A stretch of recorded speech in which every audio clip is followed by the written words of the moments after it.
All right, we're recording.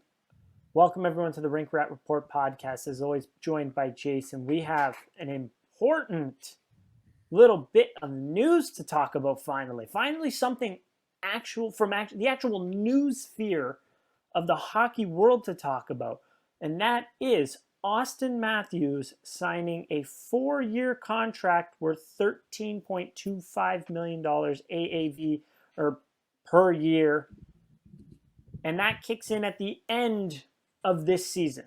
So 13.25 for another 4 years. So total, we have Auston Matthews for another 5 seasons. Jason, what is your initial reaction on this? Let's freaking go. Finally, it gets done. We've kind of been expecting this all offseason. We've been waiting for it. It's been in the news cycle for literally a year, which kind of doesn't make any sense because he could only sign come July 1st. He still is signed for another year to this team, right? So he could only sign on July 1st as the earliest. But these were conversations that were being had from. Keep going. I got to grab something. I'm too excited.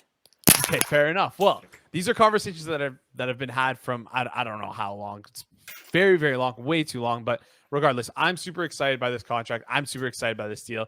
Let's go. Throw on. Is that the Zurich jersey? That is the Zurich jersey. I mean, what a grab. What a pond hockey jersey that is. So I'm super excited. I'm super happy. He's here for 4 more years. We'll get into the term and the AAV, all that stuff after. Cap hit percentage wise, guys, I'm pretty sure. Is it low? No, it's definitely not lower than his previous deal, but it's lower than what McDavid originally signed at. So cap hit percentage wise, cap hit is the highest contract in NHL history, highest cap number, I believe. But yeah, cap hit percentage, nowhere near the highest if you look at it through that lens. So highest, yeah, it's the highest AAV ever. Not to be outshone though, Darren Radish also did sign for $975. So congratulations. And I believe to Auston, another Auston signed today as professional tryout, Auston Watson for the Tampa Bay Lightning. So we got it. I had to pull out. Sorry, Jason, to interrupt halfway through. You're good. I had to pull out the Auston Matthews Zurich Lions jersey that I got. I don't know how many years ago. This is exciting. So this is where I've seen a lot of people complain, oh, it's not 8 years. Okay, it's not 8 years. 8 years would have been the best case scenario. I don't know what the cap hit would have been there. Is it a hometown discount? I wouldn't necessarily call it a hometown discount. I think it's pretty fair as of right now. Auston Matthews is one of the best players in the league. That's what you have to keep in mind. So you have to pay him like he is one of the best players in the league. You can't say, oh, McDavid got 12 and a half, I don't know how many years, like 5 years ago. So you can't give him over 12 and a half. Nope. You can't do that. McDavid's next contract, he's going to get more than Matthews. I'd hope, because if he doesn't, then investigate the Oilers for wire fraud. It depends how much the Leafs have in cap spaces with how much he'll get, right? Oh, that's a good one. I almost didn't catch on there, but yes, exactly. Maybe a little, pump some Canadian Tire money in there, pump some Scotiabank money in there, little teacher's pension fund, whatever, sponsorship too. Why not? Look, you didn't get him for 8, sure. A lot of people doxed Kyle Dubas. He was only able to get him for 5 after his entry-level deal. Yes. The difference between that deal and this one, he did not have to sign this one. He could have just left. That was always a possibility. Look what happened with Johnny Gaudreau. Look what happened with a bunch of other superstars. Look what happened with John Tavares, too. They just did not. Oh, the Islanders didn't get him for 8 years. Yeah, the Islanders got him for 0 more years, right? Yeah. They still had some level of success after that, but who cares? Again, you got him for 4. Exactly. There's always the possibility he could sign back again, right? Well, exactly. Like, listen, that was part of the reason why people were so worried about him signing with 5 years originally. They said, hey, like, what if he doesn't sign? We're walking him right to free agency. Well, guess what? Now we're here, and he signed for 4 more years. So, hey, we would have been crossing, if he signed for an 8-year deal back then, we would still be crossing this bridge 2 years down the road. The question is, and the question I think on Matthews' mind is this team going to still be good enough when he's around 4 years from now? Are they going to have a chance of making the playoffs, right? Are they going to have a chance to succeed in the playoffs? So that's kind of the important things, right? So also on top of that, to be fair, Brad, like I talked about this last year before the season even started, the problems with Kyle Dubas coming into this year without a contract, not making a decision on him then and making a decision this offseason. This was one of, if not the most important offseason of this team over the last, I don't know, honestly, it feels like in forever with the guys that we have to sign and the amount of salary cap space that we had. And unfortunately, we chose to keep Kyle Dubas around, which whatever, that's fine. I was okay with what he did last year. Yeah. But the problem came in the offseason when we fired him and brought in Treliving. I like Treliving. Whatever, we've talked about that firing in the past. I'm not going to get too big into that there. But the biggest thing is, again, you don't have the rapport there. Treliving doesn't have that same connection with Matthews that I assume Dubas had, or not even just with Matthews, but with his agent, right? And on top of that, do we know that, like, does Matthews know for certain that Treliving can build a good team environment that Matthews likes to be in? He doesn't know that. It's a risk for him to stay, right? This is a greater unknown for him. And that was the problem I had all the way going back to last year. So I think what this came down to was Auston Matthews, I'm Brad Treliving. Auston Matthews, you tell me how much you want. You tell me the term and I'll sign. I actually don't care. And I think that's good. That's what it should be. Because you know what? Like, listen, if he doesn't want to sign 8 years, that's his choice. He's allowed to make that. He has every right to make that choice, and he should be criticized for it. Listen, if he wants to make $1 million in a couple of years by getting maybe a raise on his next contract, fine. But also at the same time, there's two sides to this coin. People always preach value, and it's funny because the people I see preaching value are the ones mad at this deal. Well, listen, if you wanted that 8-year deal, that means that Matthews would go into his age 30, 31, 32, 30, 31, 32, 33 season. Those are the years that players typically decline. So you now have an opportunity. Do I think it's going to happen? No, but you now have the opportunity to re-sign Matthews at potentially a lower cap hit than you're getting right now. Will that happen? Like 99% sure that that's not going to happen. That would mean he wouldn't be playing well these coming years. So, there is a realistic chance that he could eventually fall off. Right? He's had severe wrist surgery. Right? Injuries are a factor. I'm not hoping for any of this stuff. I don't think it will ever happen. But strictly value-wise, if you're looking at it from that perspective, signing guys into their 30s is an immense risk that many teams take on and tend to lose value on these contracts in those back half of those deals. And guess what? We have one, John Tavares, right? So, listen, I like exactly what you said, where the 8-year deal, yeah, of course he could have signed 8, but he also could have signed 0. He could have left. He could have signed 0. Exactly. So that's plain and simple. He could have signed 0. Here's where I disagree in terms of the GM and the rapport and such. I think there was still a report, like they didn't fire Brendan Shanahan. Shanahan texted the core players after Dubas was fired and said, we're keeping the band together. I like you guys. I still want this to happen. And all the core players said, like, I still want to be here. And now we know for sure that wasn't bullshit from Auston Matthews. He actually does want to be here. And as well as the team had the cap space to re-sign him. So there was that flexibility in terms of how many dollars he was going to get. I don't think it was just a blank check, because if it was, he would have got 15. I think 13.25 is in the realm of what he's worth. Here's what you have to realize also. We should have traded him if we knew he wasn't going to sign for 8 years. You are not going to win a Stanley Cup without star players. And the chances of you losing a trade involving a star player is very, very high, right? Because unless you're getting a star player back, like, you're really running some risks there, right? Yeah. Unless you're getting, like, I can't even name one. Like, who are the players in the stratosphere of Auston Matthews right now? It's like Connor McDavid. I'll put Cale Makar in there. I'm a huge fan of Cale Makar. Connor McDavid, Cale Makar, Nathan McKinnon. Like, what? These guys aren't going anywhere. Than McKinnon. Matthews is better than McKinnon. So Kachuk's a very good player. I still like Matthews Connor more Bedard. than Like, I don't know.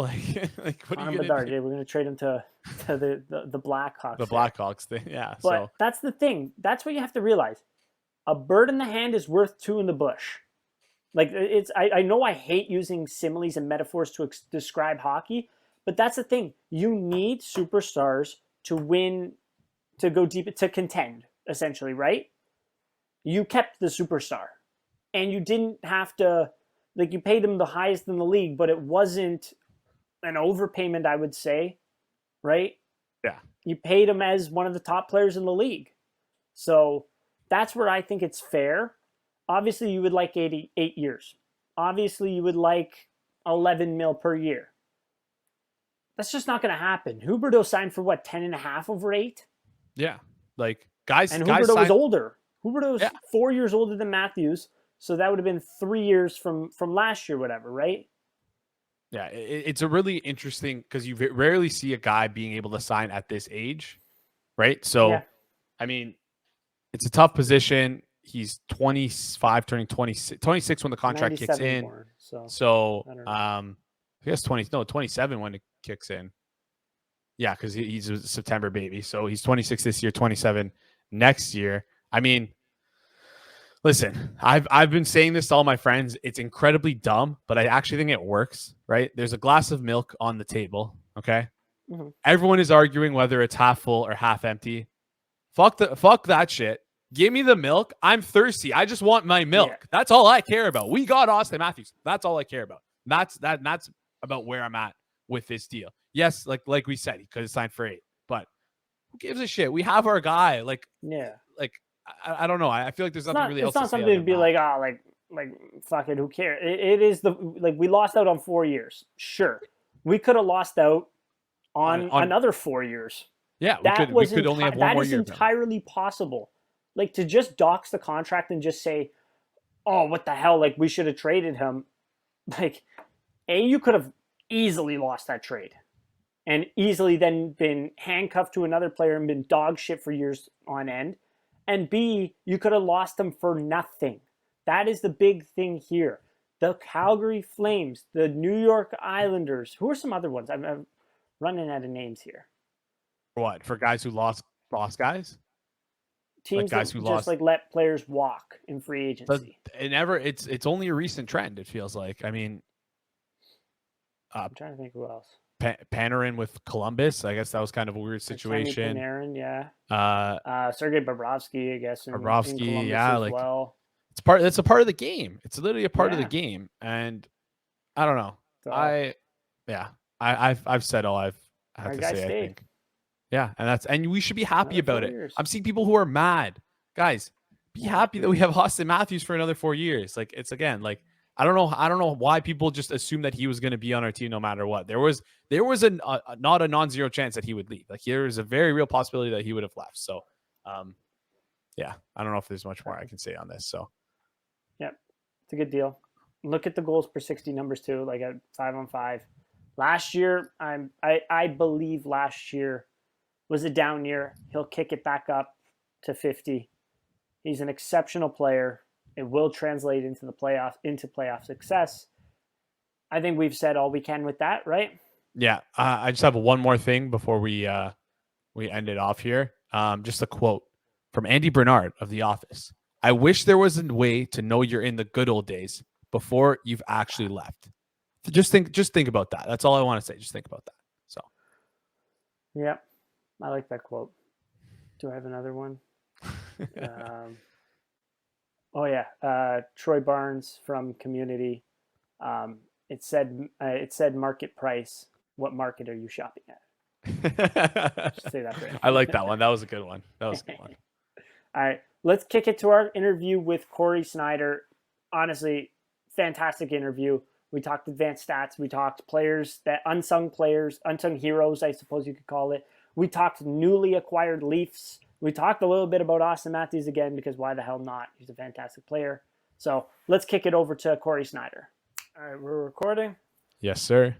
Welcome, everyone, to the Rink Rat Report podcast. Another exciting guest we have on today at Shutdown Line, Corey Sznajder. You might recognize him from his Twitter account. He puts out some fantastic statistics to the public, some microstatistics that you don't often see thrown around. We're happy to have him on today. How's it going, Corey? Yeah, it's going well. Thanks for having me on. We appreciate.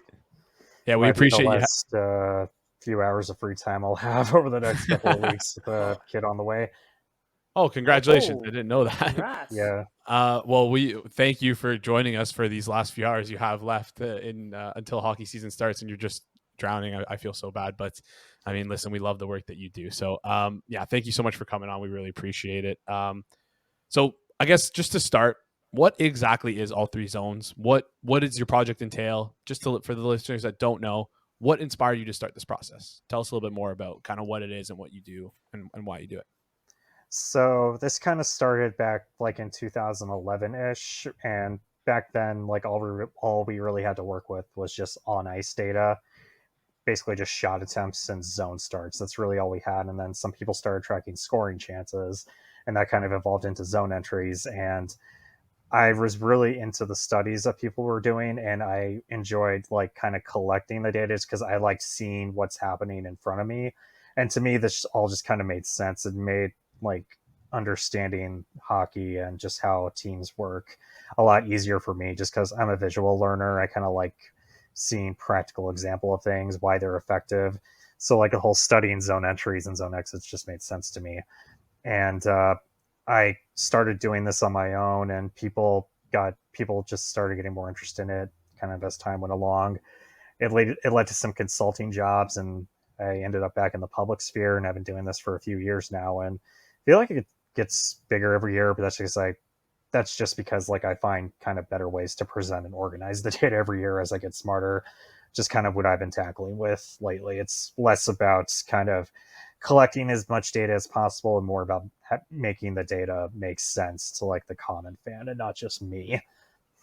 That makes sense. And just to like let people know exactly what you do this all yourself, all this data collection that you don't hire anyone, you don't outsource, right? You don't outsource any of your work. You do this all yourself. So all the track stats that you see on Twitter, whenever that's all your work, correct? Yep. That's all just me. That is honestly insane. And I completely respect the hustle and grind that you have to and commitment you have to do this. Cause it's just, I can't imagine the hours that it would take to do this. And yeah, I mean, when you love something, you obviously love it. So just to get started here, like, do you mind going a little bit deeper on how you arrived to, I guess, your barometer of like what you evaluate a stat as, does that kind of make sense? So like, for example, like how do you decide what is a scoring chance? How do you decide what is a zone entry? It's like, so those are a little bit simpler, but like what was the barometer that you had for all these stats? Like, do you have something in your head? Is it loose? Is it feel? Like what's kind of the process behind that? Yeah, so I go with pretty rigid definitions for everything. And with zone entries, I started by using Eric Tulski's method for tracking them.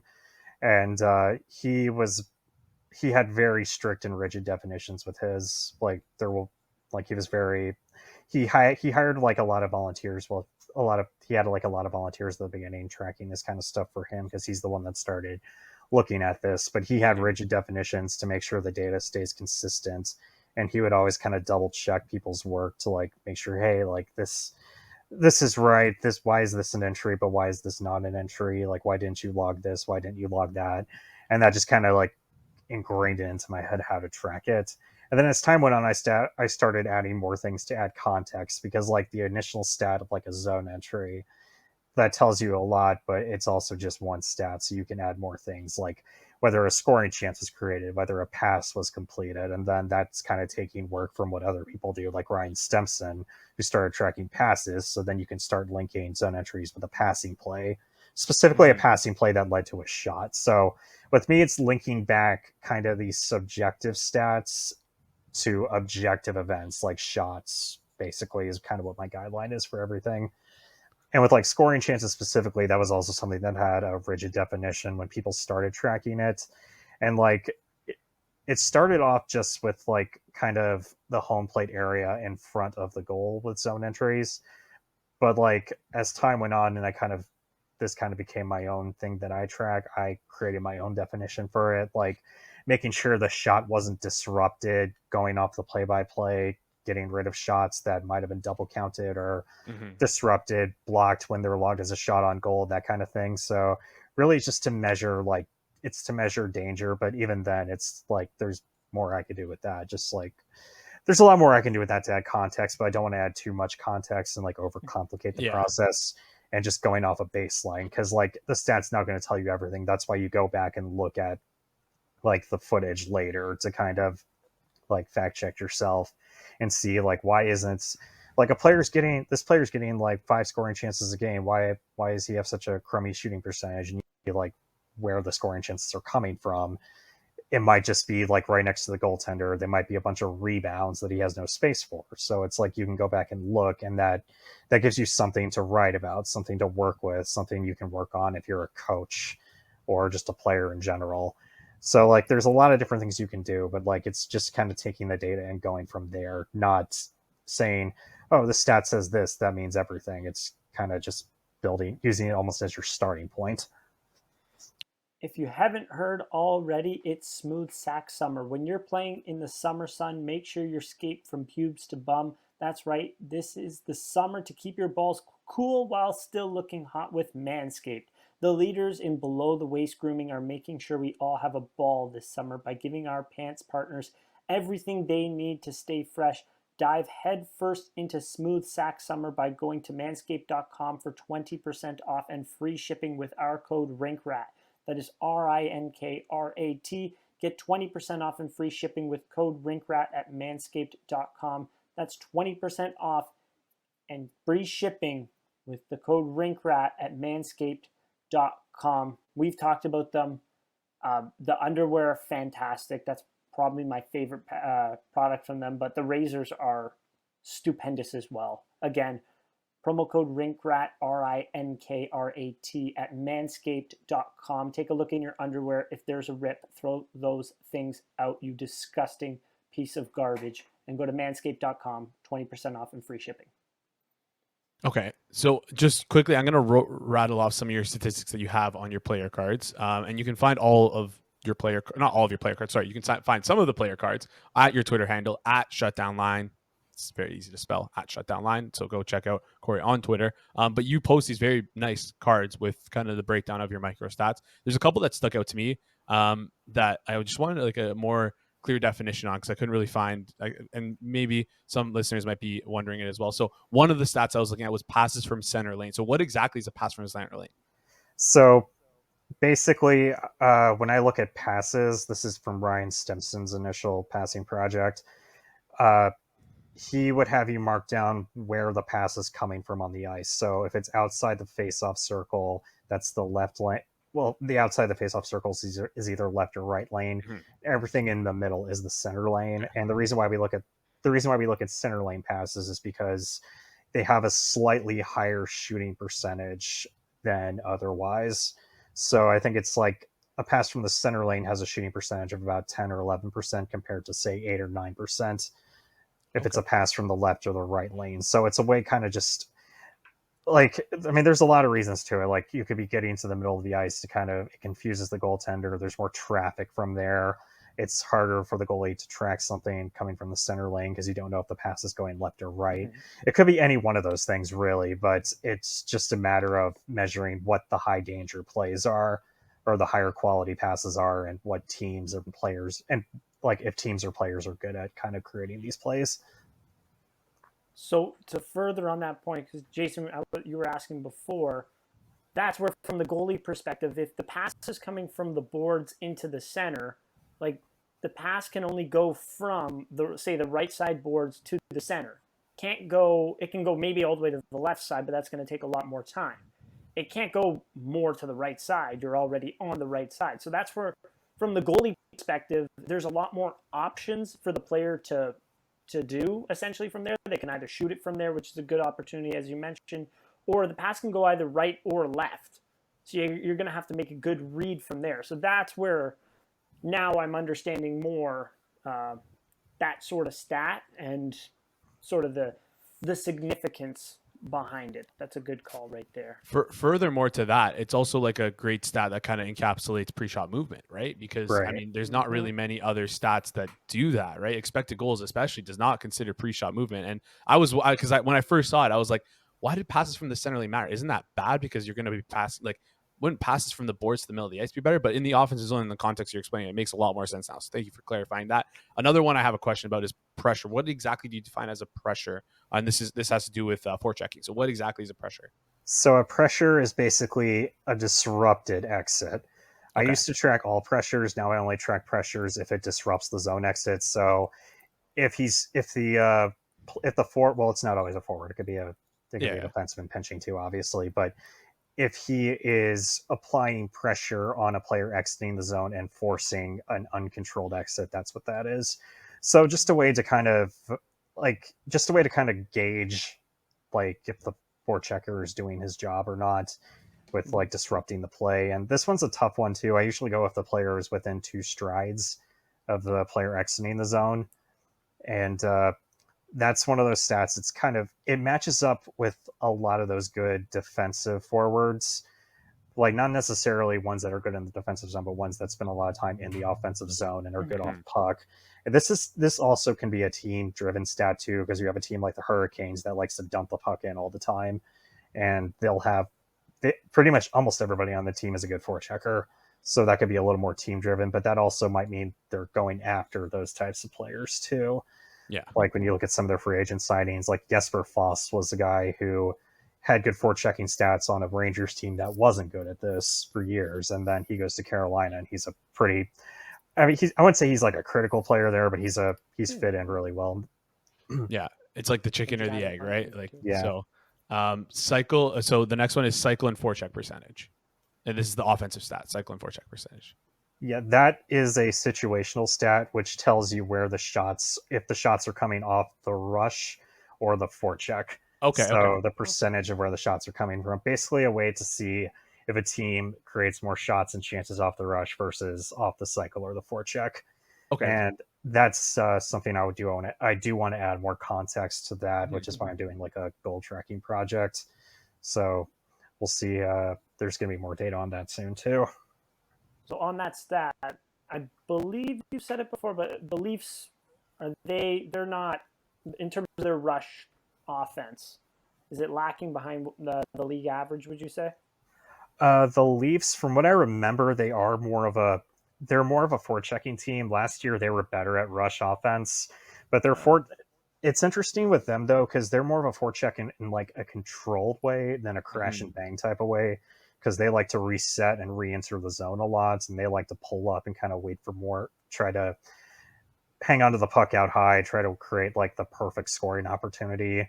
And it's like mostly just kind of a playing style stat more than anything. But last year they were better off the rush. They were creating a lot more shots off there compared to the previous year. All right, last one for you, and then we'll get on to other stuff. Successful retrievals. How do you define a successful retrieval? So that is a defense. That is something I'm using to kind of gauge defense. Basically, it's the start of a zone exit. Okay. And it's a player going back to retrieve a dump in or a loose puck in the defensive zone.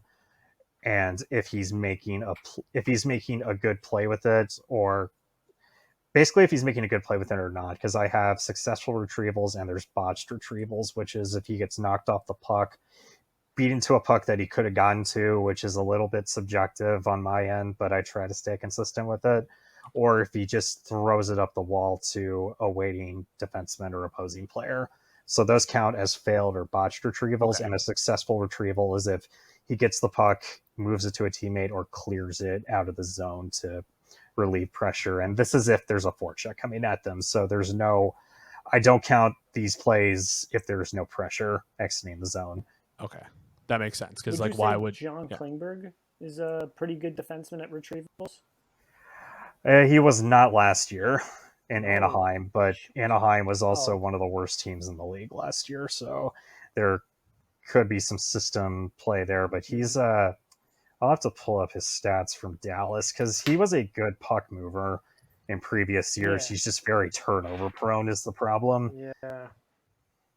Just holds on to it. It seems like too much. And there's like times where it's like, brother, you're a good skater. Why are you like trying to fit yourself like a little bat in between the forechecker and the net? Like some of the decision making to me is a little bit crazy, but I was impressed with the way he was able to play lefty on Minnesota last year. Yeah, looking at his stats right now, last year he wasn't great in Anaheim, but not as bad as I remember. But he was better in Dallas, which could mean better supporting cast, but he is kind of turnover prone and had a lot of good plays and a lot of bad plays mixed in with the Stars on a better team. With Anaheim, it was mostly just bad plays, and I actually did a write up on Anaheim just on my Substack just to kind of see if I had anything nice to say about the worst team in the league. And Anaheim, like just from what I gathered, they tried to play a lot. They played they tried to play a very controlled game coming out of their own zone. They tried to reset a lot, and they just didn't have like the skill set to really do that. They didn't have the forwards at all. They had some good puck movers on defense, but just not. They just were not. They were not efficient at all. They kind of played the game where they sort of invited pressure rather than like constantly being under duress just from being indecisive. So we'll see how he does on a better team. Yeah. Hopefully the better part. New customers download the DraftKings Sportsbook app and use code THPN. Bet just $5 to score $150 in bonus bets instantly. That's code THPN only at DraftKings Sportsbook. Gambling problem? Call 1-800-GAMBLER. In Massachusetts, call 800-327-5050 or visit gamblinghelplinema.org. In New York, call 877-8-HOPE-NY or text HOPE-NY 467369. In Kansas, call 1-800-522-4700 on behalf of Boot Hill Casino and Resort KS. In West Virginia, gambling problem? Call 1-800-GAMBLER or visit www.1800gambler.net. All games regulated by the West Virginia Lottery. Please play responsibly in partnership with Hollywood Casino at Charlestown Races. In Connecticut, help is available for problem gambling. Call 888-789-7777 or visit ccpg.org. 21 plus in most eligible states, but age varies by jurisdiction. See DraftKings.com/sportsbook for details and state-specific responsible gambling resources. Bonus bets expire 7 days after issuance. 1 boost per eligible game. Opt-in required. Max bet $50. 10 plus leg requirement for 100% boost. Eligibility, wagering, and deposit restrictions apply. We'll see. Exactly. And that kind of goes into, I wanted to get this question a little later, but it's kind of like very topical to what we're talking about here with Klingberg. Like, how much does team effect play into players having good and bad years? Like you mentioned, like last year, obviously playing for Anaheim, Klingberg's not going to have the best year, right? Is it more like, do you like, how do you control for these things? I guess you can't really, but is that just more feel than anything when analyzing players after the fact? And like you mentioned, instead of just having the data, trying to contextualize the data while you're tracking it, is that more so after the fact of like you have the data, now we look at it and say, okay, we can probably look at it and say, okay, maybe he's on Anaheim, this is why he had to dip down. Is that kind of like, do you find team effect often plays a big role in players having extremely like hitting kind of extremes where they go really good and they go really poorly, or what do you kind of see there? Yeah, so this kind of varies depending on the stat because there are some stats that stay consistent, like on a year over year, like even if the player switches teams or if they switch coaches. Because that's the thing about microstats is like what I try to do is measure individual skill to see like what are the things that are going to carry over if you trade for this guy or if he switches teams mid-year. And with a player like Klingberg, what did stay consistent with him is his passing. And that's a stat that usually kind of carries over into the next, like onto the next team, just because it's one of those things you're either good at or you're not good at, especially as a defenseman. And what I see a lot of is there's a lot of these stats that kind of like the general pattern, if you look at the player card, stays the same, but like if not the rate at which they do them either goes down or goes up depending on the team quality or what their role is. So a player like Klingberg, for instance, you can see like in Anaheim, he was a lot more of a passer, but he was creating a lot of very good passing plays, especially in the offensive zone. Very good with high danger passes, good with controlled entries, good at exiting the zone with possession. But he just had a lot more turnovers, and he wasn't shooting the puck as much because he's not in the offensive zone as much. But a stat that is very system driven though is entry defense, which I kind of track as a way to see which defensemen are good at shutting down rushes and which defensemen are a lot more like a lot more like mistake prone in that way, just from being over aggressive or being overly conservative. And that's where I see a lot more system play, but it's a lot more on the extreme end, if that makes any sense. Because like not to pick on the Ducks, but like last year a lot of their defensemen were very bad at entry defense. And Okay. another team that fits that is the Buffalo Sabres, who were a fire wagon hockey team. And Dahlin, Owen Power, a lot of those guys, very bad entry defense numbers, great offensive numbers though. Yeah. Whereas a team like LA, who was I wouldn't say they're the best defensive team in the league, but they were the best team in the league at not allowing controlled entries. And all of their defensemen very good at preventing controlled entries and very good at preventing shots off controlled entries. And the extreme in there was Gavrikov, who they got at the deadline. And he played really well there, but it was also like they could have gotten any defenseman with like some sense of mobility to play his role, and they gotten similar results. So on the extreme end, I see it does matter, but like in the middle of the pack is kind of where you start. The middle of the pack is kind of where like systems are less at play. Okay, interesting. So I guess this kind of goes into like my next question that I have for you. It's like, how much does a coach's playing style affect your numbers, if at all? So like that right there, it seems like there's some numbers that are definitely driven off of system alone. So do you mind just like kind of differentiating between which stats you think are coach, like, not, I don't want to say coaching, I guess system driven, and which stats are more individual players? I'm sure there's like, you don't have to go through all of them, just like kind of big ones that you see that are, I guess, mostly system driven.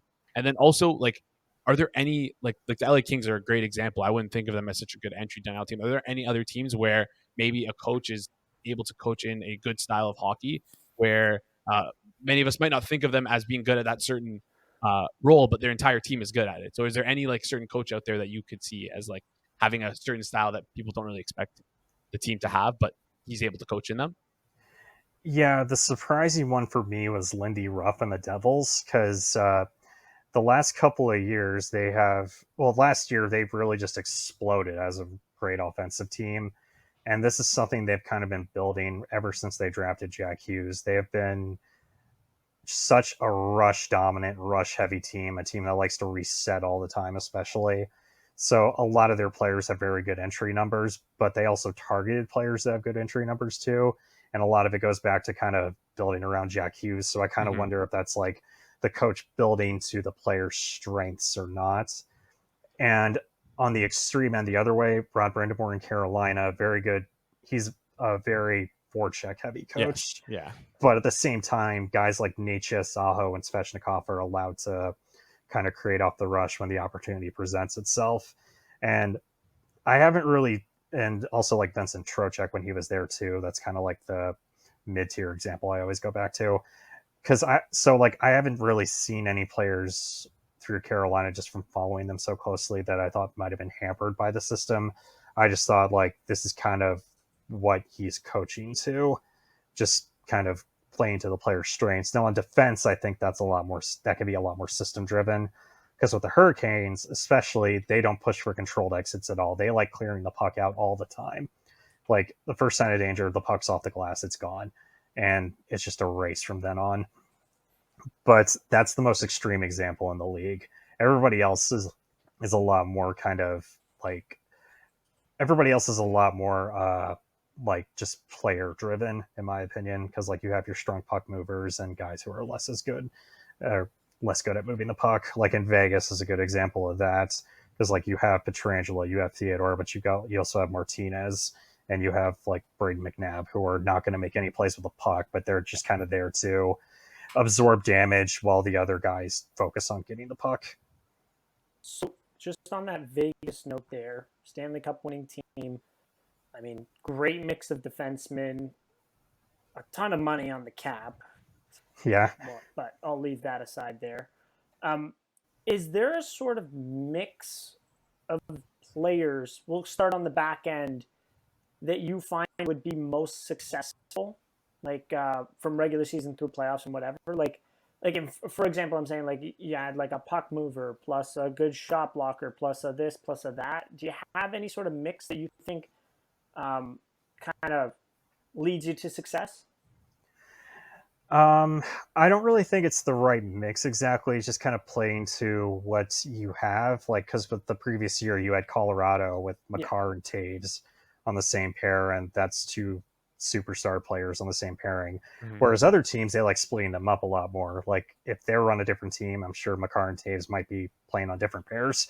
Mm-hmm. But they also got like tiny Sam Girard back there too, a great puck mover, and Josh Manson, who is who I think like people like kind of talk about like his hits and fights, but he's a very good puck mover too, and like an underrated one. So they had a style that everybody was playing, but that was also kind of an insanely juiced team. Like you had like Nazem Kadri with 80 points, making like 6 million on the cap or something. 525. Yeah, Great deal. yeah, Oh, like it was that. 4.5, guys. Was it four and a Yeah, half? It Oh was my four and a god. half. Oh my gosh. but that's just it building up the roster. Like those Yeah. forwards can fly, even though like the Yeah. not so good ones like JT Comfer could fly too. So they kind of Yeah. built that roster out. Meanwhile, you have a team like Tampa Bay, like they just have the tower Victor Hedman, and they put literally anybody that can move and shoots right-handed next to him, and they get good results basically every time.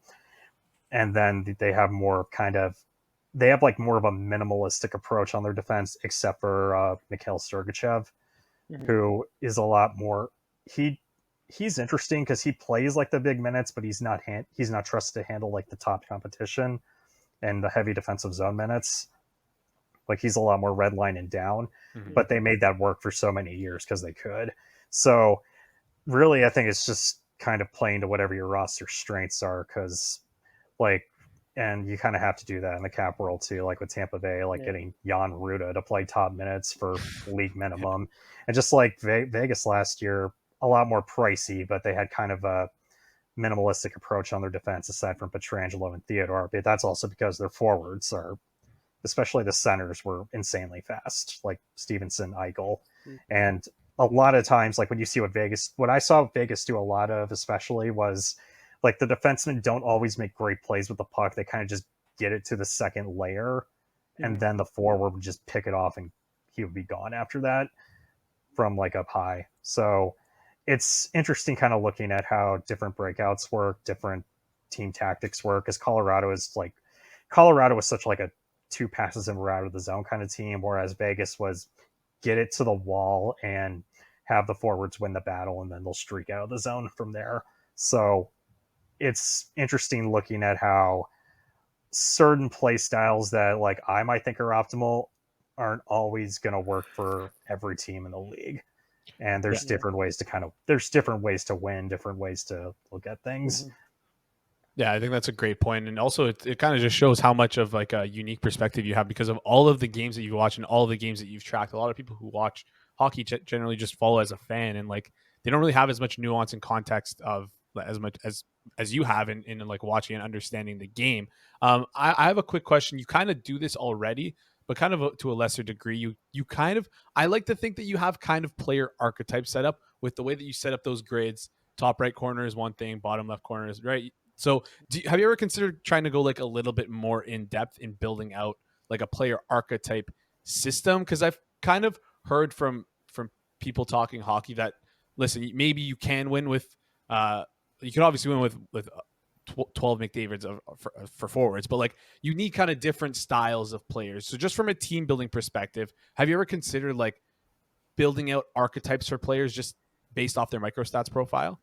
Yeah, I kind of attempted that my last Substack post, and I'm trying to do the same with defensemen now. Defenseman is difficult though, because you have players that are good at everything, players that are good at 3 out of 4 things, players that you think might be good at something, but they're not great at it. So it kind of goes back to me looking if I need to refine my process more to do something like this, kind of create like the NHL player grade system. But it's also like these players, it's also trying to remember like these players are human beings too, and kind of can be coached a certain way to play a certain way. But I have kind of looked at like what is kind of the baseline for making a defenseman or just a forward good exactly.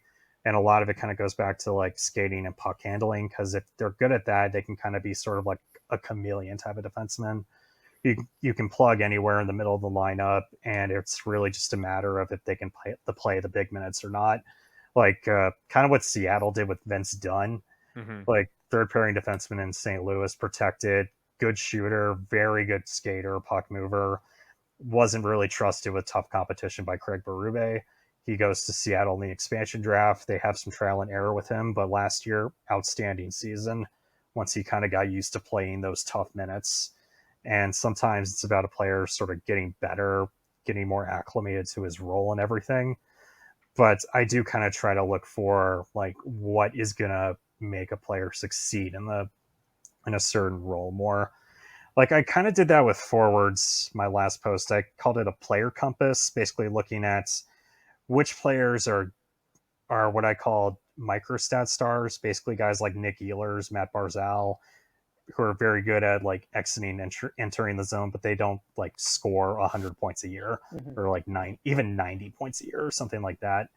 And then I had guys like Brady Tkachuk, Matthew Tkachuk, Jason Robertson, who do not handle the puck as much, but they're star players. They score a ton, great passers, great just offensive players. And then there's guys that are more entry exit specialists, I called, like a Jacob Vrana or Oliver Bjorkstrand's another one. Guys who are very good at entries and exits, maybe not so great at scoring goals, creating offense, but there's a place for those guys. Like your third line, you need somebody to flip possession, like, and just get a line change. They can do that. And on the other end, there are guys who didn't have great microstats, but have good results, like a Joel Eriksson Ek, who are more like off puck players and kind of succeed in ways that I don't really track. So there was a lot of ways to look at it. There's a lot more I can do with it. I think there's probably more than 4 categories for players is kind of what I'm sort of falling into. But I'm trying to get better at that kind of thing to sort of group players in a certain classification. But it's also tough because like players change every year and everything. Yeah. Even if you're not going on vacation, summer's all about a vacation state of mind. Whether I want to listen to Taylor Swift on repeat or just need to retreat inside my own head for a bit, I love crafting my own summer soundtrack by popping in my Raycon wireless earbuds. There's so much going on all summer. Sometimes you need some upbeat music to pump you up before you see people or stay calm with some guided meditation. Personally, I love blasting Taylor Swift on my way home from the gym like Richie and the Bear. Let me tell you right now, Raycons are the best way to listen. Use earbud tap functions to toggle between 3 customizable sound profiles, noise isolation, and awareness mode. Raycons have a 32-hour battery life, including 8 hours of playtime, so you can listen to what you want when you want for a really long time. They come with custom gel tips for the most comfortable in-ear fit. They start at half the price of other premium audio brands, but they sound just as good. And Raycons come with a 30-day happiness guarantee, so you really can't lose. Create your own soundtrack with Raycon. Right now, Rink Rat Report listeners can get 15% off their Raycon order at buyraycon.com/THPN. That's buyraycon.com/THPN to save 15% off on Raycons. Buyraycon.com/THPN. Exactly. I had one question about a player. Talking about putting them in boxes where they fit on a team, whatever. It's Max Domi, newly acquired Leaf Max Domi, who for some reason people think he's a big tough guy. He's not really. You had a post on the day that he signed, or I guess it'd be the day that he woke up, because there was that whole "is he sleeping? He's in Europe" bullshit. But your sentiment to me kind of reads like there's some good with him, but it's an awkward fit. And I kind of saw the same thing watching him as well. Not the greatest defensively in terms of his awareness, but got some speed to him, can handle the puck. Where do you think Max Domi kind of fits on the Leafs, or where should the Leafs be looking to play him to get the most out of him? Well, I think the Leafs were kind of doomed by not having much offense on their third line in the playoffs. They weren't getting much of anything from that all year. So I think there's something you can do with him as like a sheltered scoring forward, but like Domi's been almost a different player and every stop he's been in, because he had one insane season in Montreal 70 where some odd. he looked like he finally broke out playing center. Excellent on zone entries, excellent on rush offense. And then after that, things kind of just fell apart. They didn't trust him defensively. They moved into the wing a lot. And with Carolina, we had him for like a month or 27 so, games or so. and he couldn't get off the fourth line. He played center one game. It was against Arizona, granted, but that's kind of where you saw the best of Max Domi, because the puck was always on his stick. The play was going through him all the time. He got to do a lot of that in Chicago too, just playing with Athanasiou and Patrick Kane, because like he's kind of the one controlling the play. He's dictating where the puck is going. He plays a very traditional center role, kind of with just moving the puck 200 feet, and that seems to be where he's best. I just don't know how much I don't know if it's like worth what you'll get out of him, like versus what he gives up defensively. But there's a lot of utility with him. Like I thought Dallas got a lot out of him in some games in the playoffs, but it was very hit or miss from what I remember. But he did have a couple games in the playoffs where it was like this, like it looked like he was definitely making an impact. Just the speed he brought, and kind of just to keep the third pair and fourth lines on their toes a little bit in Vegas. So I think something like that is definitely like where you'd want to slot him. It's just a matter of like, will he accept the role? Will he be happy playing those minutes? And like, how much is he going to produce on those lines? But I do think there's definitely like utility with him. That's right. Like there's those question marks with him, but there's definitely something there. So it's like, how do you find that happy medium? And I think that, as you said before, like there's been mixed results with every stop. And why is that? Well, it's like, where's he really fitting in? Who are his line mates? But I did like your point. He is good on the puck, and I think that really helped him with the Blackhawks there, because he was playing a lot with Patrick Kane, who's a really good like off the puck reactive player. Give me the puck, take the puck back. This is not from me watching. This was Daryl Belfry saying that, but a very much like give and go kind of player, and he succeeded in that. So, but can he succeed with that, like playing with like David Kampf?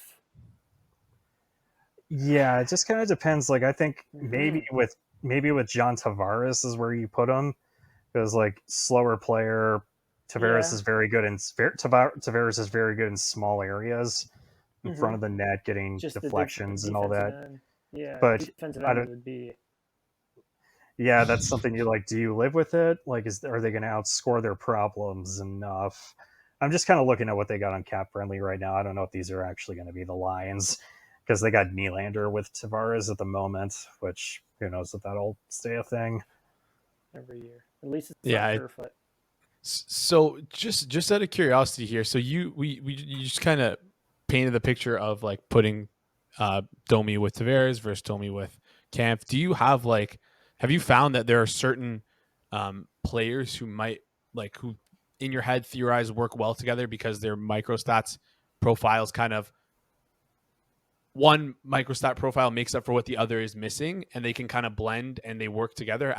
It's like a little bit of a harder instance to think of, but can you think of an instance off the top of your head where you saw a player on a team and you're like, wow, these two guys should be playing together because they can potentially complement themselves very well? Is there ever an instance where you see that? Do you think that's even possible to explore and look at with your microstats?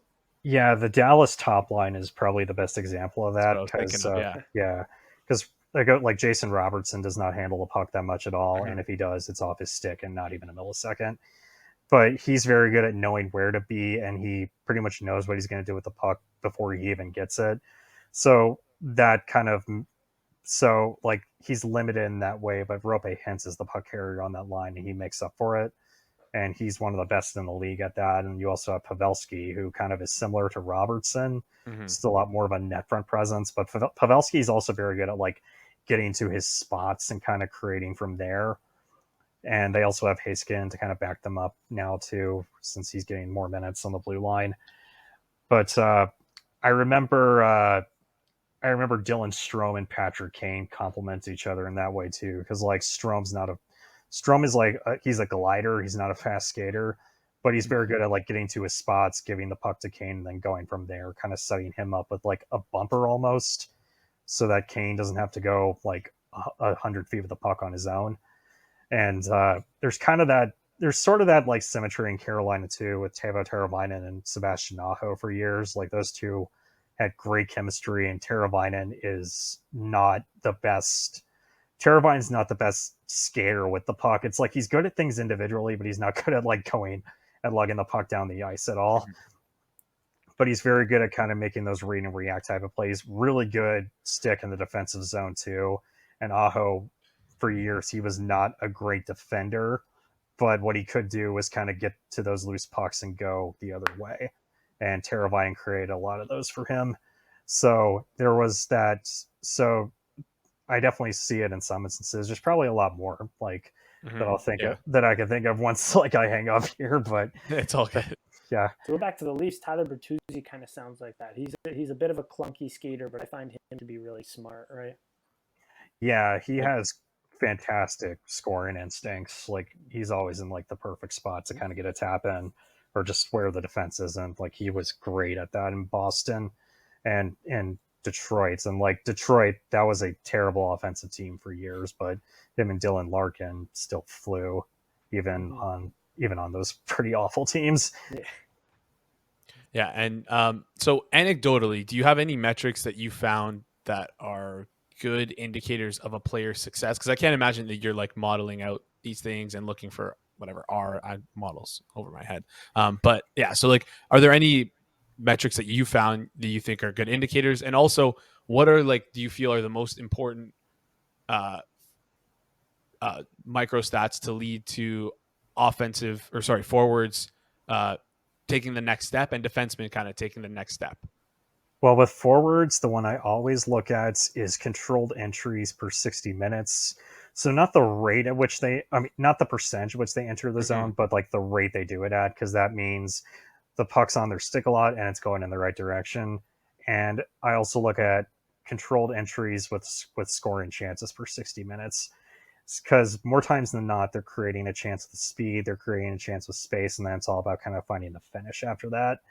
And most of the time, if I see a player like that, they're going to break out within like 2 or 3 years. Like that was the thing with Jack Hughes for a while. Like his first couple of years, he didn't have great offensive stats, but he was just a wizard in the neutral zone. And he was very good at passing too. So like shot assists is another thing. Chance assists kind of comes and goes. But I look for those in forwards first. Like Tim Stützle, that was the latest breakout. Jordan Kyrou a few years ago did that.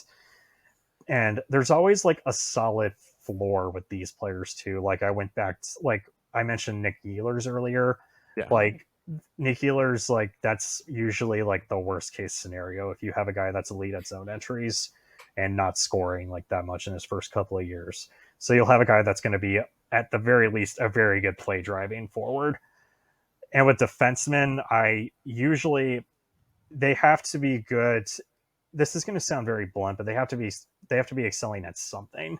Okay. Like in their first couple of years, like it could be entry defense, like standing up at the blue line, preventing chances off entries, passing, shot assists is a big one that I look at for defensemen, especially from the defensive zone out, because like I want to see if they're making plays with the puck, solving problems.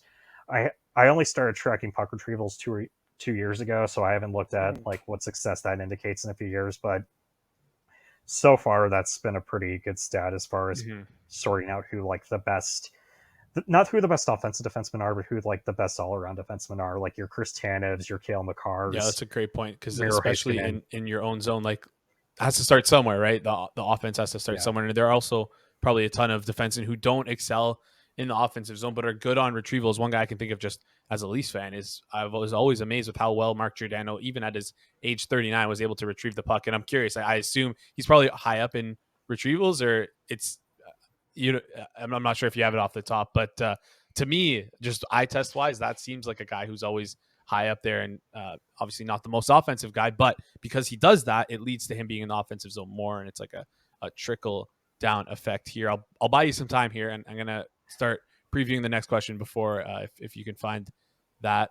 So we want to, obviously this is the Leafs podcast. We want to talk about Auston Matthews. Auston Matthews just signed this massive contract, and we talked about this earlier in the show before you came on here. But so we just kind of want to get your general perspective on the deal, your thoughts on it. Like, listen, I'm just happy that Matthews stayed. So what are your thoughts on Matthews? And we'll go a little bit more into Matthews as like a player in his microstats profile. But if you have the Giordano, is he high on retrievals or is Yeah, he he's pretty good. Not average? Like, yeah, above average. okay, I'll take Like not that. yeah, he does play third. He plays third pair minutes, doesn't Yeah. he? Yeah. Yeah, I'm sure back in Calgary, like the he big was puck pro. retriever, the puck retriever on the Leafs is always Brody, Okay, just as far as my tracking goes, and he plays Yeah. more of the minutes too.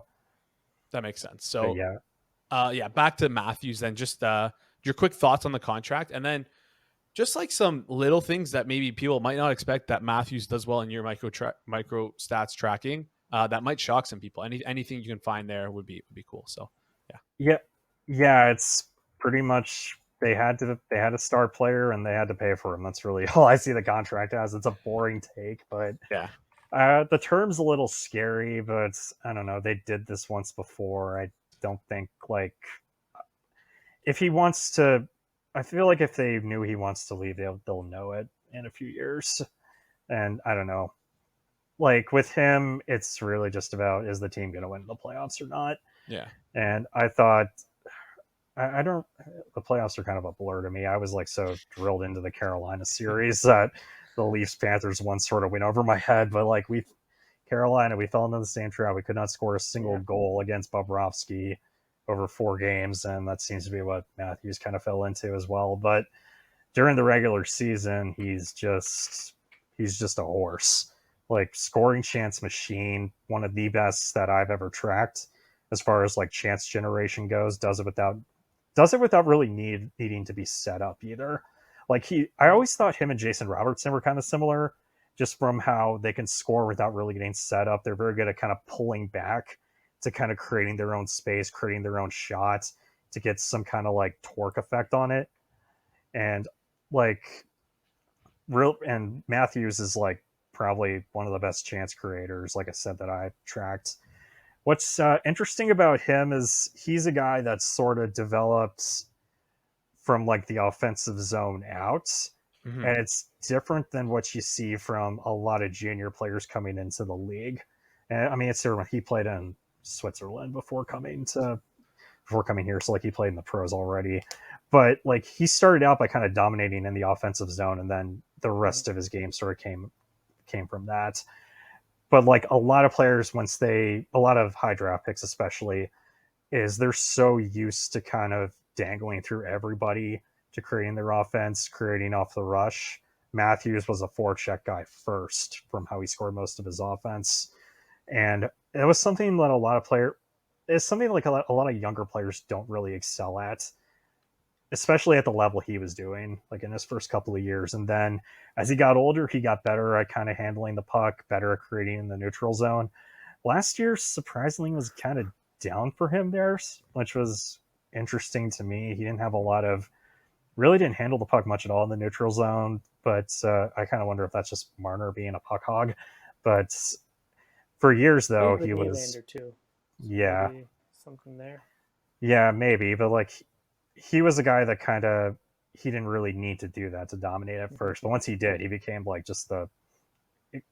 just an unstoppable player during the regular season. I feel like I always have to have the caveat, otherwise someone's gonna fucking yell at me.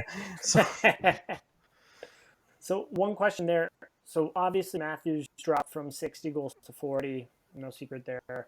102 points to 85, something like that. Was there a difference you saw in his microstats, in his chance creation between those 2 seasons? A little bit. He's not setting he used to be elite at setting up chances, and he was just good last year, which is still fine. Nothing really to worry about. But when you go from elite to just very good, that's like being a 100-point player and being an 80-point player. So that's what fell off last year. So I'm kind of wondering if it's like a blip or if there was something going on there. Could have been injury, could have been just not playing at the level that we're used to seeing from him, or Mhm. it could just be a fluke. But the one thing that really did change with him was just the amount of offense he was creating off the rush, because he's usually creating offense from everywhere. Last year it was very forecheck dominant. So I wonder if that's like a missing layer or something. Hmm.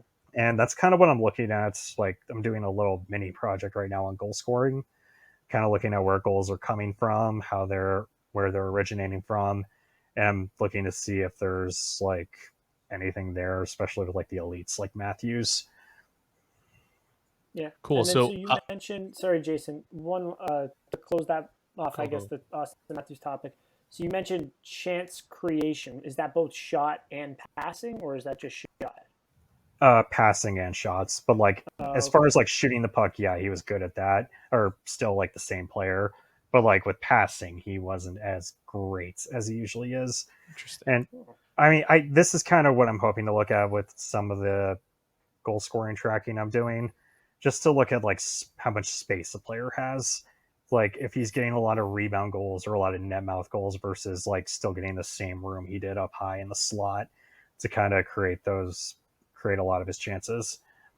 Because I think maybe if there could be something about teams like catching on to him, they might know he's not that good at scoring goals from the net front, and they might be more willing to give up those chances. Whereas they just don't want him getting room. So Yeah. that's just a hypothesis I have. I don't know if it's like true or not, but I kind of wonder if that's what's going on.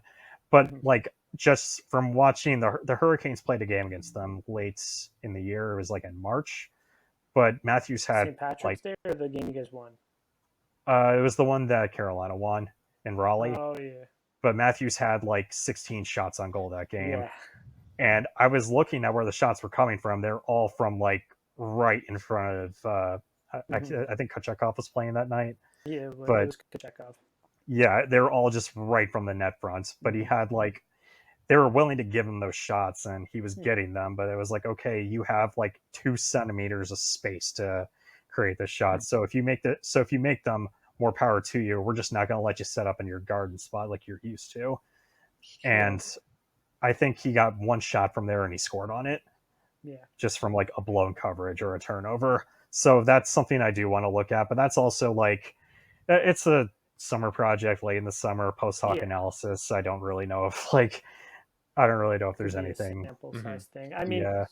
so further to your research project there, I did mention a few episodes ago, probably tweeted Yeah. about 1,000 times, but according to the Money Puck, from his 5-on-5 goals from last season to this past season, from 21-22 to 22-23, it was medium danger goals is where everything wiped out. Low danger was the same. High danger was maybe off by one. Medium danger was a double-digit drop, I believe. So That's something Yes. kind of to look interesting. for there.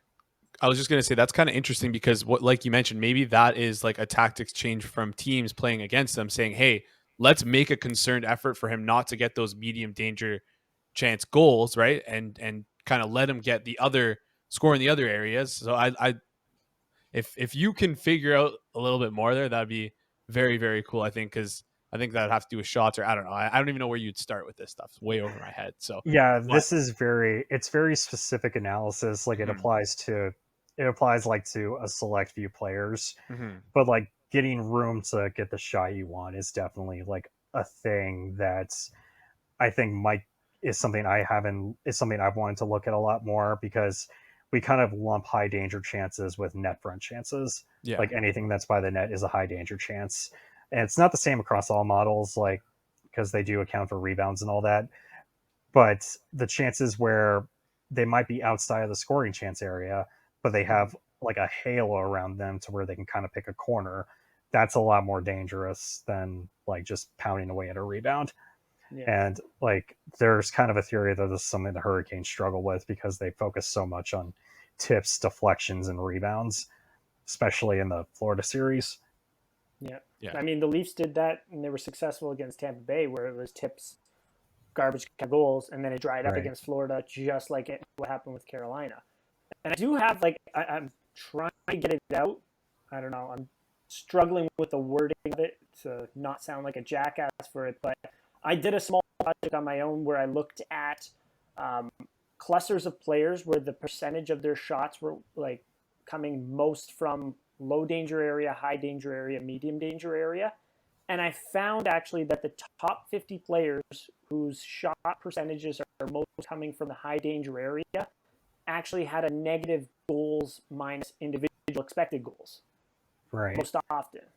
Kind of showing that, like, yeah, it's coming from a high danger area, but is it a true high danger chance? That's kind of my hypothesis off of it. I mean, you could either have a high danger chance where it's a wide open net, but are you whacking it into the goalie pads 15 times and just juicing your expected goals? So Yeah, it's possible. curious. Yeah, I did see a recent article kind of about this exact same thing. Cam About Sherlock, I like, think. yeah, it was specifically about like conversion, like because not instead of like adding up expected goals on top of each other, it's more about what's the rate you're converting on, like per possession or these like high danger opportunities.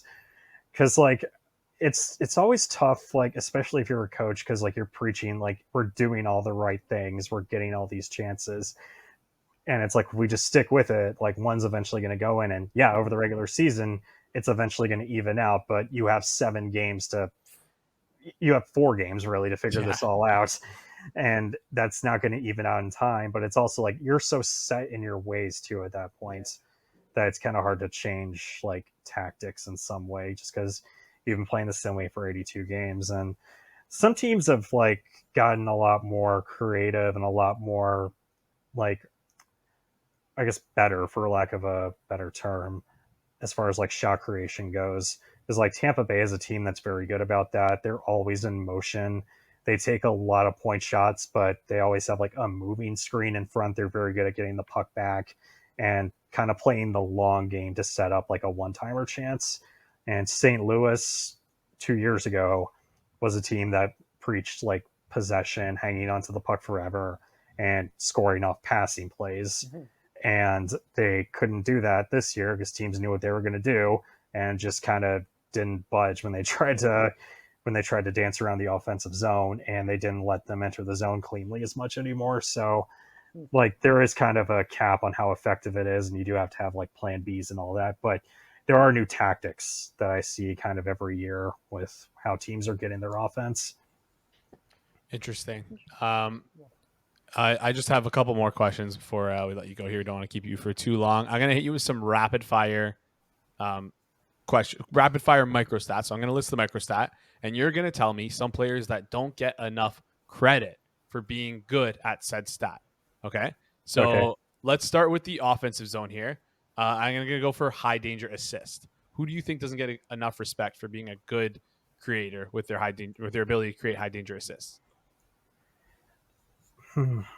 I don't want to say Kevin Fiala because that's he's got a monster contract. Mm-hmm. Yeah, that's a fair one though. Like, Yeah, I think of him more as a goal scorer, but I could see him definitely being a guy who can create as well. Any other ones or? yeah, I'm kind of going through my list right now. Like, Yeah, go I'm for it. always going to pump Nick Ehlers tires because it Yes. seems like there's a segment of Winnipeg fans that do not like him.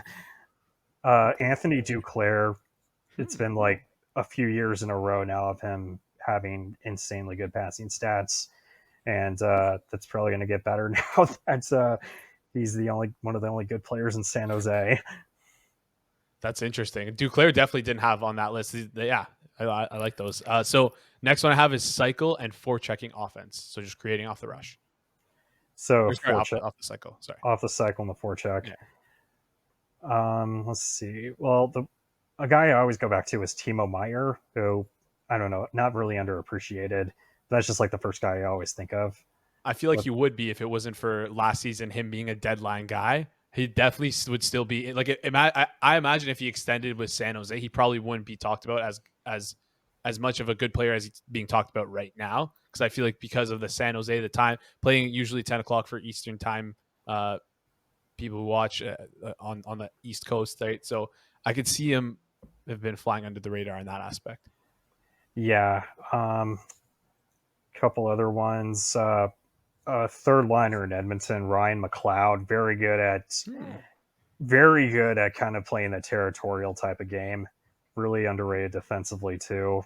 Like like in a way you don't really think of defense because he's a guy that came on as somebody that's good at the possession game, hanging on to the puck for a while and generating controlled entries. Offense hasn't really come around, but he plays keep away really well and kind of mitigating the damage. So like the non-McDavid lines aren't getting killed. Interesting. Is he similar to his brother at all? What did you say? Is his brother Michael? Yeah, there's Michael and Ryan. Yeah. Yeah, not necessarily. Okay. Kind of a different guy. All right, next one I have is pressures per 60. And the only reason why I have this one is kind of like every time you think of a guy forechecking and pressuring, you're thinking of that. Like, well, the majority, I think, of the average hockey fan would think of that big, brooding, strong, tough forward going in there into the corners, getting nitty gritty. But that's not always the case. So any guys that stick out pressures per 60. Yeah, somebody that really found his niche there was Eli Tolvanen after he got to Seattle. Wow. And he was drafted as like a goal scorer and offensive player, but he got play stunt. He kind of just didn't really find a spot in Nashville. And once Seattle claimed him, they put him on a checking line with Yanni Gord and Oliver Bjorkstrand, and they matched them up against McKinnon in the playoffs. Wow. And they took a lot of damage, but they did frustrate that top Colorado pair a lot. Forced a couple turnovers by Taves that led to goals. But he's very tenacious on the puck, and it also helps that he can score a little bit to kind of make those count. But Bjorkstrand too is another guy who he's just like I don't want to say Swiss Army knife because like eventually you do want like an actual knife or an actual screwdriver, but he can play almost any role in the lineup and do it well. That has to be one of the better trades of the last couple of years. Then that Bjorkstrand trade to basically dump for nothing, and like what a steal that Kraken pulled off there. Interesting on Tolvanen as well, because like it really shows that it's like nurture versus nature, right? This is a guy who probably had I don't know much about him as a draft prospect, but he probably had the physical tools to be drafted that high. I think it was like kind of like not the smartest player, but his shot was phenomenal. So he was able to really do well in like the junior leagues, USHL, and then I think he went to the KHL too. The World Juniors, he had a couple good World Juniors because he could rip the puck.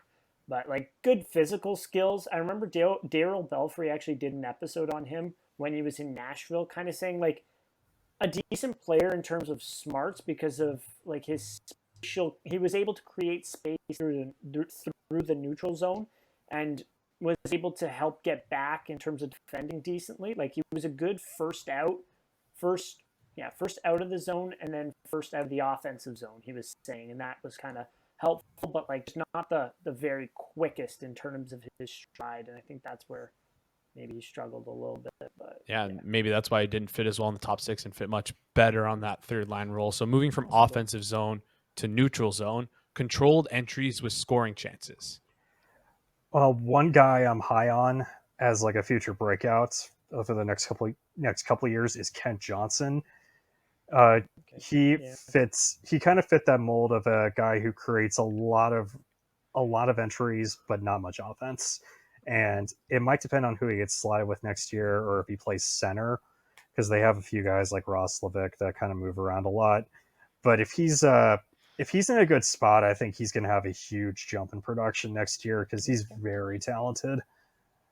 Okay. Anyone else in particular, or well, one guy that really exploded on last year was Tommy Novak, and he was a guy that I kind of had my eye on him in the first year he was in Nashville because he was a very good passer, very strong on the puck too, but he didn't really play fast. And then last year he kind of, once everybody got hurt, he just kind of exploded onto the scene, scoring in almost every other game it seemed like. 43 points in 50 some odd games, I think. Is that? And played in the AHL. Yeah, and he was he was not a goal scorer at all, like at any level, like in college. Not even in like the USHL. Like I think his career high in goals in Minnesota was like 8. Wow. And yeah, I don't know where the shot came from, if I'm being honest, because like every time I watch him, I'm just like, this guy would be a hell of a player if he ever like shoots the puck and if he wasn't like 160 pounds. And then he just had that insane run last year.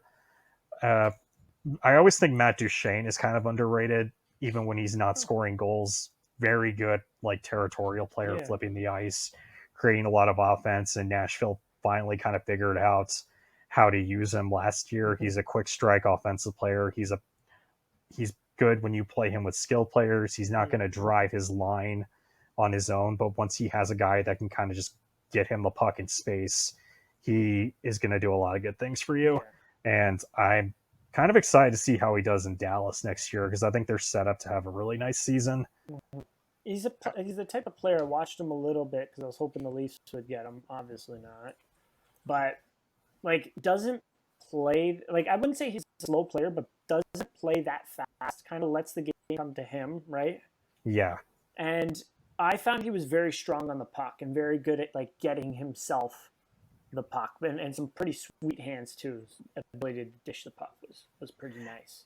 Yeah, and like he is one of those guys that's just better on quick strike offense rather than like the possession territorial game. So you might have to live with like what he gives up in his own zone, but that kind of just depends on what you put around him, how you insulate him. I don't know if you'll get a 40-goal season out of him again, but I think with Dallas, he's in a very good place to succeed there, especially like if Jamie Benn has this career renaissance that he's got going right now. Yeah. All right. Continuing with the neutral zone denial rate. Well, as far as like, I'm trying to think of somebody who's not like an obviously good player, because like everybody knows that Adam Fox is good. He's good at denials too. Oh yeah, he's good at basically everything he's good at. That makes sense. One guy who was surprisingly good last year, I don't know if this is just a contract thing, but Carson Soucy in Seattle had a really nice all-around season, did a little of everything. Very good at like moving laterally to deny entries. Not great at starting rushes from his own zone. No. But he's good enough to kind of like hold up his end. And I'm interested to see how he does next year, because he's gonna probably be throwing a lot of minutes in Vancouver, as opposed to like the 19-20 minutes with like mostly PK usage he got. It was like 60. But low-key, one of the best players in entry denial was Mikey Anderson. And system fit there, obviously, with the Kings, like I talked about earlier. But he kind of just gets it. Like, he knows what to do, what his role is, what his limitations are. Very good at stepping into forwards, not taking penalties. And the guy I always kind of go back to this is Matthias Ekholm. Probably one of the best at not necessarily like breaking up plays at the line, but making like just killing plays within like 10 feet of the blue line, like just shutting them off before they get to the face-off circle. Probably one of the best at using his skates to deny play, just using his skating to like deny plays, kill plays off the rush, and solid all-around player. All right. And then next one I have for you is we're going to move over to the D zone, successful retrievals. Unfortunately, not Mark Giordano, but anyone else you have on that list? Like as far as off the board players, one of them is Nick Jensen in Washington. Interesting. Okay. Yeah, he's just a workhorse who does the simple things well. He can play a lot of minutes, doesn't really provide much on offense. He's not the great. It's weird because like he's not a bad passer, but he doesn't like make a lot of dynamic passing plays. Like he'll ice the puck a lot, but like just to do the simple things, he's very good at that. And Montreal found a really good kind of diamond in the rough in Jonathan Kovacevic, who similar mold, does the simple things really well, goes back, takes a lot of hits to kind of keep the play going and just keeping disasters out of his own zone. I thought you were going to say like Jordan Harris or maybe Mike Matheson. Kovacevic. Wow. Yeah, it's interesting. Like there's a dynamic because like Matheson is the kind of player who is good when the other guy gets the puck for him, so he can kind of be the second guy sprinting the puck out of the zone. So like they have the last time I watched the Montreal game was forever ago, so I don't know who played with who there, but I don't know if that's how the dynamic worked there or not. But the best player, like probably the best player that was underrated forever, but he's not anymore, is Mackenzie Weegar. Hmm. He was the guy in Florida that started all of their rushes from the defensive zone. He was their workhorse for years, and they, I mean, they figured it out eventually, like made the conference final, but they had some headaches they had to deal with last year in the regular season. And a lot of it was just replacing his minutes and replacing the tough minutes he played too. Yeah. Kind of figuring out that Aaron Ekblad can't do it all on his own. Yeah. Yeah. And then the last, 4 major injuries too. That does. Yeah. doesn't help. Last one I have here is exits with possession. Okay, exits with possession. So I'm not going to count Rasmus Sandin's tenure in Washington. I'm kind of curious how much of that was smoke and mirrors. I freaking love that guy. I'm so in love with Rasmus Sandin. It's so bitter that we traded him away for essentially not like a first round pick, but essentially like no reason to trade him away. Kidding me? He is very talented. I was very confused by that whole trade. Even I did a whole article on it for McKean's just to kind of talk myself into whatever they were doing. But back on topic. John Marino is very good at controlled exits. So like controlled exits is interesting because like it's an offensive stat, but it doesn't always lead to points. Yeah. And John Marino is like the puck mover who is going to top out at 25 points. And he's very good at making those just frozen rope passes out of the defensive zone. And he's perfect for how the Devils like to play too, just with how often they like to reset and kind of like, well, what they really love doing is catching teams off line changes. And Marino's very good at just making those really long passes to help that. And that was a very good trade. He signed to a great contract for New Jersey. Yeah. So it seems like exits with possession, it's like just a guess. And I don't know if you know this, but it seems like that's probably one of the more correlative stats with expected goals, just based off the fact that, listen, if you can get out of your own zone with possession, chances are you can probably get, like, listen, you're not going to get that as many expected goals against. And then if you're not in your own zone, you're in the neutral zone or you're in the offensive zone, lead to more expected goals for. So that makes sense. Very interesting. Yeah. I mean, I can list off some of the top players in controlled exits and you tell me if they're good. Okay. Cale Makar. Yeah. Quinn Hughes.